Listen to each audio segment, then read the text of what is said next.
As a nurse, healthcare professional, we learn in schooling how to keep time, how to prioritize time. We know to always start with the ABCs in an emergency situation: airway, breath, circulation.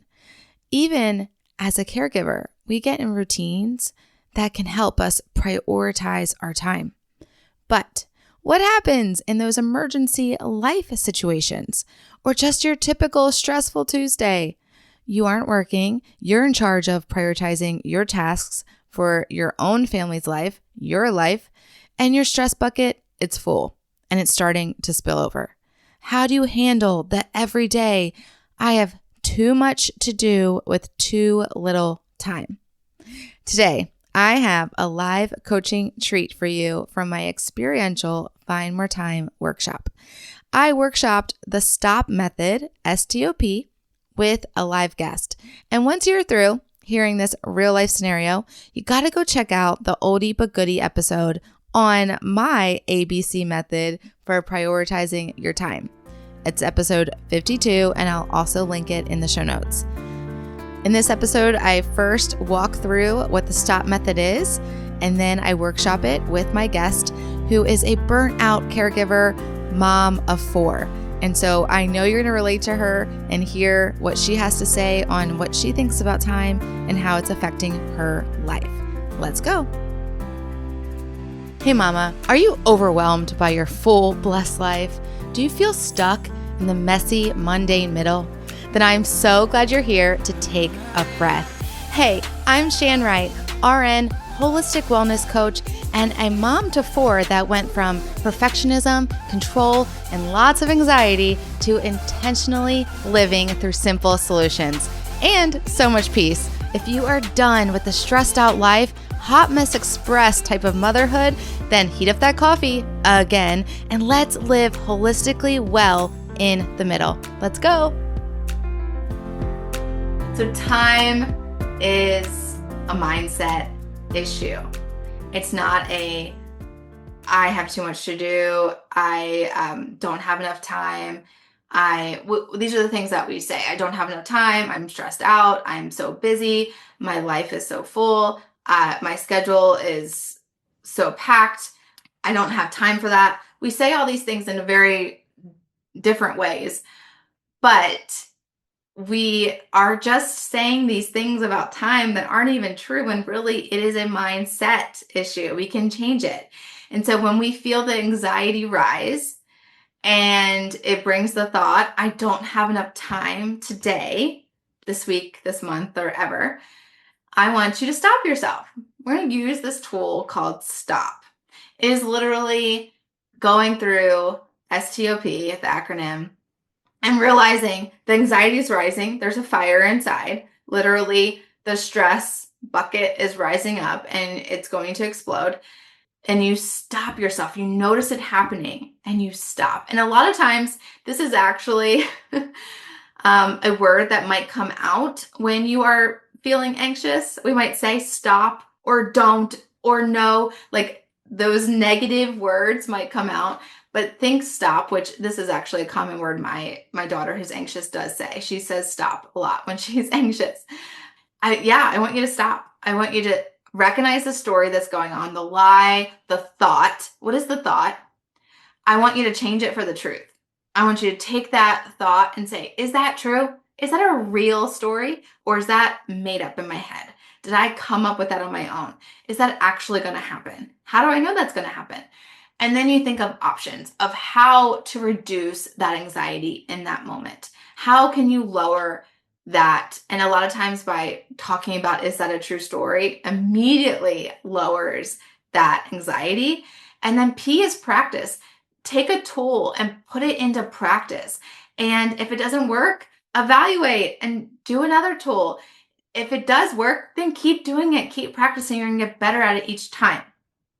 So S is, what is the story? T is this in reality what's really happening? What is the truth here?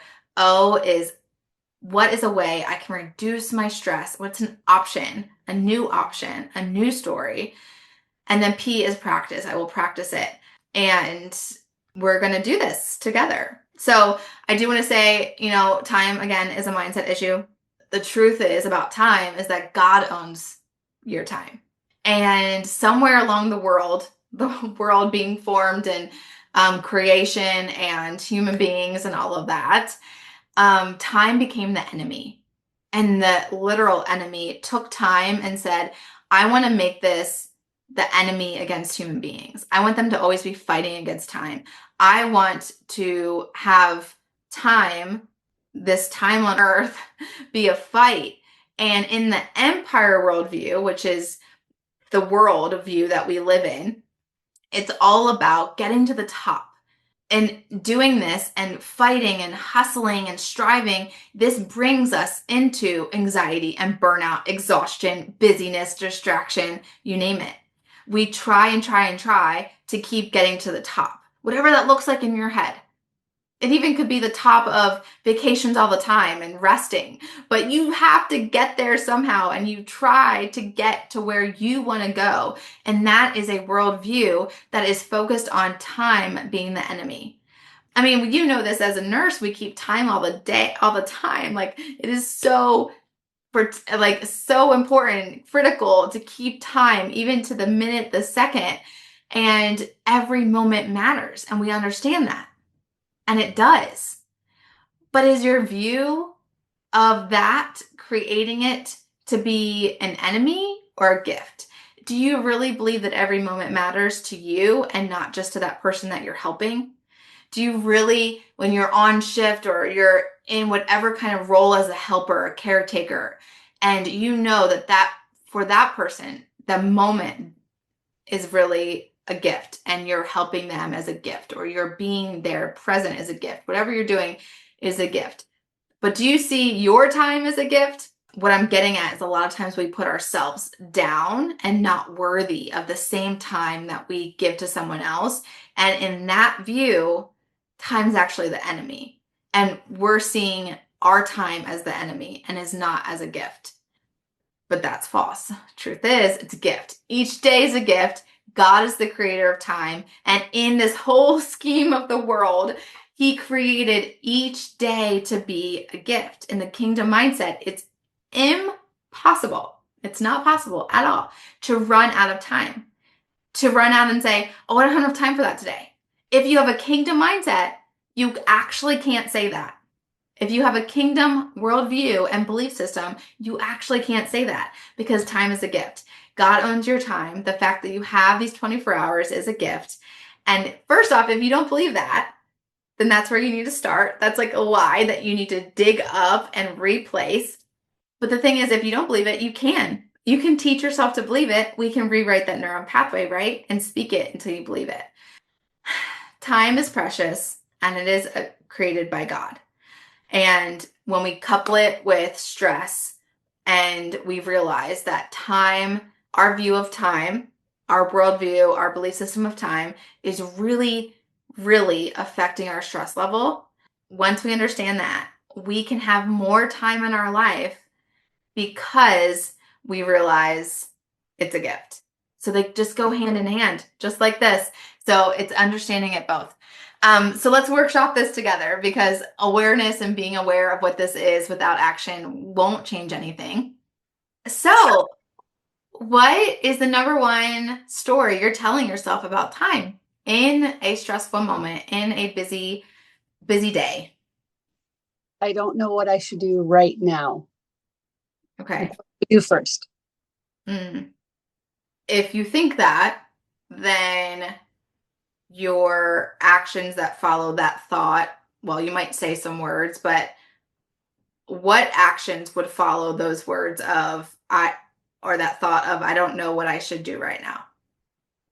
Well, I might overthink and spend my time trying to figure out what to do, or I Mm-hmm. might just avoid, Mm-hmm. like not do anything. Right. Good. So that results in a lot of delay, maybe not doing anything, maybe wasting time, thinking I'm not using my time wisely. And then that brings into a feeling of shame and guilt. Yeah. Okay. So let's choose a faith thought. What is the truth in that God says about your time that you could replace with, I don't know what I should do right now? God made me, my purpose is to be productive for the Lord. Okay, good. So if you are stopping in an anxious moment and thinking, I don't know what to do, I'm feeling so confused and frazzled, and then you tell yourself, what's the truth here? The truth is, God made me to be productive. What is an option of an action you can now take to steward your time better when you're feeling, I don't know what to do, but God made me productive. So what's an option of something I can do in this moment? Well, I'll do something. Do something to be Like productive. I will take action. Take action. Yeah. But how will you know what action to take? Well, I can pray, Lord, show me what to do first.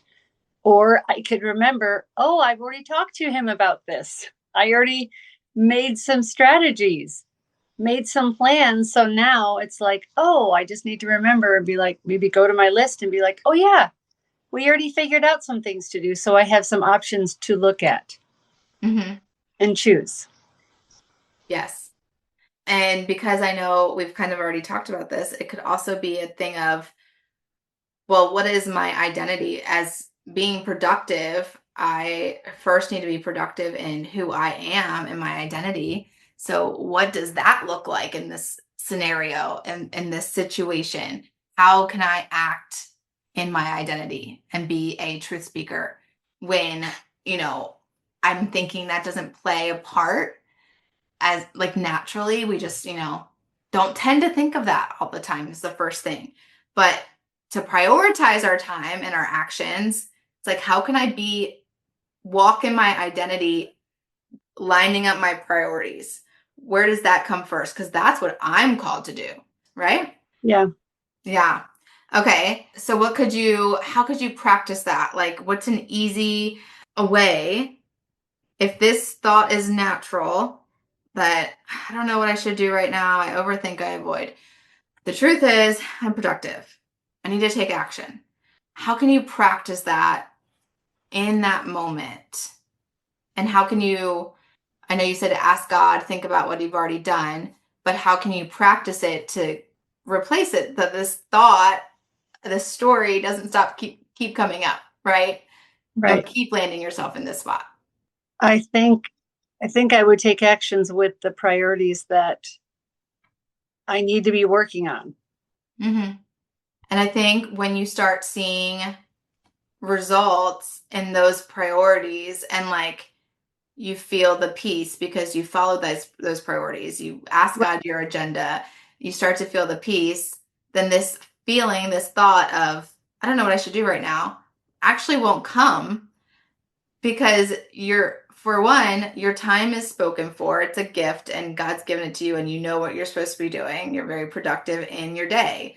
So that thought of I don't know what to do actually just won't come anymore because you'll be all prioritized up.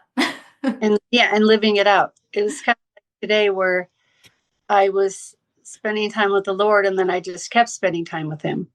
So I didn't have these other thoughts coming through because I Yeah. was like off task. I was actually living out, the Lord, spending time every day with him. It's like, okay. So then we just, I'm going on that path. Mhm. So therefore there's not those times of the confusion and the uncertainty and now the overthinking and all the different things because I was actually doing what I had set out to do. Yeah. And yeah, I don't think you ever get done spending time with the Lord and think, wow, that was unproductive or that was time wasted, right? You never think that. So, just like we talked about in the beginning of this call, I know you weren't on, but we went through Martha, Martha, you're worried about many things, only a few things are needed. Indeed, only one. You spent time with the one. You were Mary and spending time at his feet, which is something that will never be taken away from you. So Right. that's good. I hope that gave you a little insight into your precious time and your mindset, your view of time. And if it did, then a great next step is to take a free stress assessment to discover what is making your time so stressful. Here's a simple, no strings attached way to care for you. It's to care for your soul. In 60 minutes, we're going to uncover where your actual stress level is, why it got there, what is adding to it, where it is showing up in your holistic wellness, how it is affecting your holistic wellness, where it's rooted, and what is the next best step for you right now, currently. You can go book that at bit.ly/stress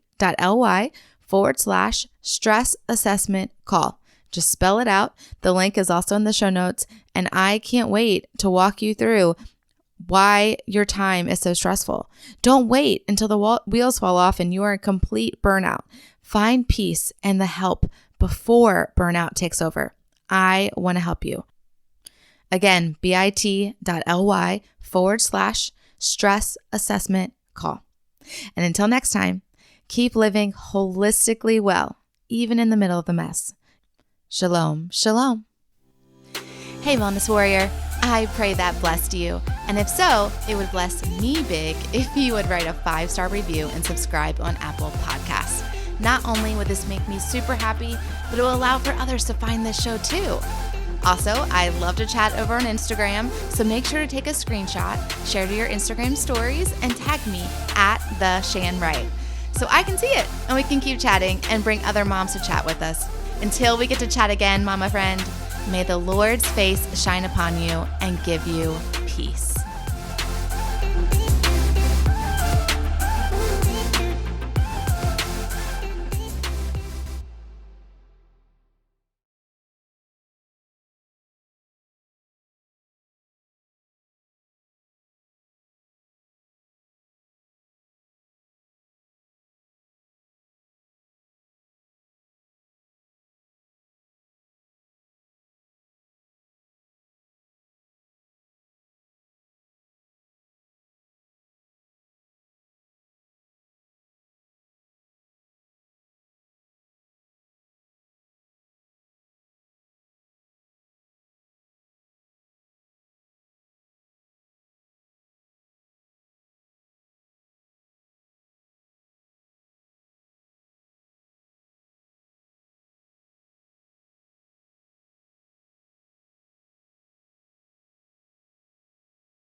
Um,